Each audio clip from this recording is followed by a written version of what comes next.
Votre place à celui qui a orchestré finalement ce défilé qui s'est bien passé comme le chef de la défense vient de nous le dire. Nous allons accueillir le général-major Jean-Paul Bonnier qui va arriver en direct sur ce plateau. C'est un habitué.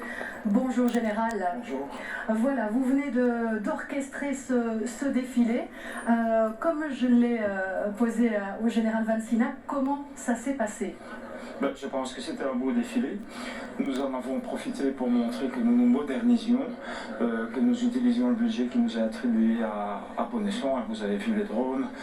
Je pense que c'était le premier défilé aussi du F-35 et le premier défilé des Griffons en mars. Donc nous nous modernisons et nous nous préparons au combat du futur. C'est vrai qu'il y avait pas mal de grandes premières et par rapport aux drones, c'était un peu l'attraction de ce défilé. Le ministre de la Défense l'avait dit, des drones. On les a vus, il y avait une incertitude. Quand vous prépariez ce défilé, on s'est rencontrés. Vous m'avez dit jusqu'au dernier moment, on verra. Pourquoi c'est si compliqué de faire défiler ces drones ? C'est relativement complexe techniquement. Première chose, il peut y avoir des interférences, donc les drones peuvent se brouiller l'un l'autre. Il peut aussi y avoir des interférences avec les téléphones portables des spectateurs. Et enfin, il peut aussi y avoir des problèmes techniques. Ce ne sont pas des drones qui sont faits pour défiler, ce sont des drones de combat.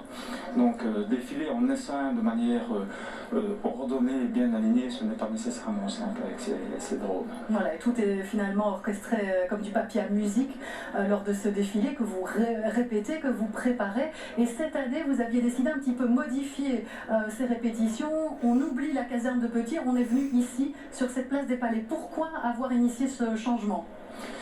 En caserne, nous défilons sur de l'asphalte bien plate. C'est relativement facile, je dirais. C'est nettement plus compliqué de défiler sur les pavés de la place des Palais. C'est pourquoi j'ai jugé utile de répéter cette année-ci sur la place des Palais. Vous avez vu la différence, c'était mieux ? Moi, j'ai vu la différence. Vous avez votre œil d'expert. Personnellement, j'ai vu la différence au niveau de l'alignement, du port de l'arme, etc., etc. Voilà, répéter en condition, évidemment, c'est toujours mieux. Parlons aussi de ce défilé qui a une saveur particulière pour vous. C'est le dernier, puisque vous avez quitté il y a quelques semaines à peine la force terrestre. Quel était votre ressenti alors aujourd'hui, général ?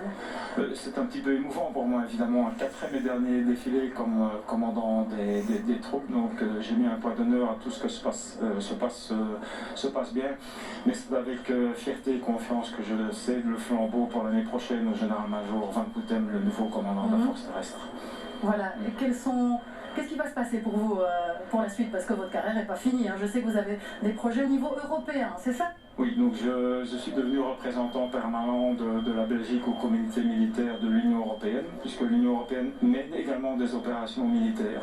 Donc il y a un comité un petit peu comme à l'OTAN qui prend des décisions au niveau militaire. Donc il y a un volet militaire à l'Union européenne. C'est mon nouveau métier, c'est un autre environnement que j'appréhende en fait depuis le 26 juin. Et mission que je vais remplir avec beaucoup de plaisir. Voilà, quand on voit toute l'importance de l'Europe aujourd'hui dans la stratégie d'avenir de la défense, on mesure combien ce rôle sera important. Merci Général en tout cas d'être venu.